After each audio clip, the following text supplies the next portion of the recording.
राजस्थान में REET paper leak मामले में राज्य सरकार सीबीआई जांच कराने के पक्ष में नहीं है। हाईकोर्ट ने राज्य सरकार का ये पक्ष आने के बाद अशोक गहलोत सरकार के समय रीट पेपर लीक मामले की सीबीआई जांच के लिए दायर अखिल भारतीय विद्यार्थी परिषद और अन्य की जनहित याचिका को निस्तारित कर दिया है। राज्य सरकार की ओर से कहा गया है कि पेपर रद्द होने के बाद से परीक्षा आयोजित हो चुकी है और पेपर लीक मामले की एसओजी जांच कर रही है।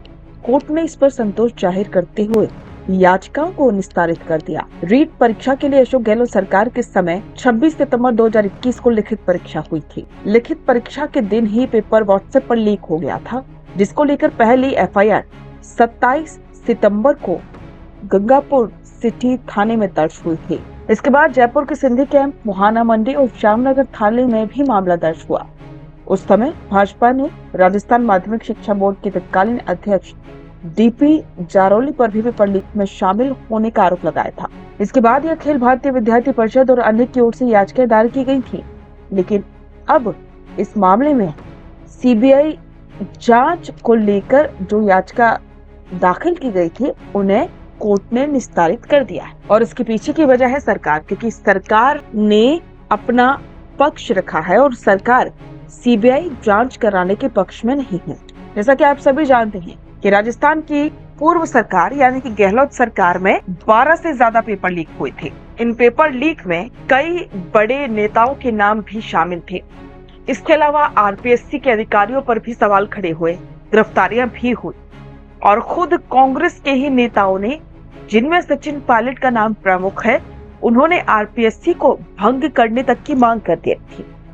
इसके अलावा सचिन पायलट ने एक पैदल यात्रा निकाली थी, उस दौरान भी उन्होंने आरपीएससी को भंग करने की मांग गहलोत सरकार के सामने रखी थी। लेकिन फिर भी गहलोत सरकार में पेपर लीक को लेकर कोई खास कदम नहीं उठाए गए और न ही आरपीएससी को भंग करने की जो मांग थी, और सचिन पायलट ने इसके अलावा एक और मांग रखी थी और वो मांग थी कि जो विद्यार्थी इनमें शामिल थे उन्हें मुआवजा दिया जाए। लेकिन फिर भी इन मांगों पर गहलोत सरकार ने ध्यान नहीं दिया। हालांकि फिर भी सवाल तो ये उठते हैं कि सरकार ने अभी तक पेपर लीक में कोई खास कदम नहीं उठाए, चल रही है, लेकिन तब भी सरकार स्पष्ट रुख नहीं अपना रही है। अब आगे देखना होगा कि इसमें सरकार का क्या फैसला है। आप ये भी जानते हैं कि डॉक्टर किरोड़ी लाल मीणा ने भी इस पर सवाल खड़े किए थे और पेपर लीक मामले में तो किरोड़ी लाल मीणा ने कई दस्तावेज भी सौंपे थे और लगातार किरोड़ी लाल मीणा इस पर आवाज उठा रही है। अब देखना होगा कि सरकार का फैसला आगे क्या होता है।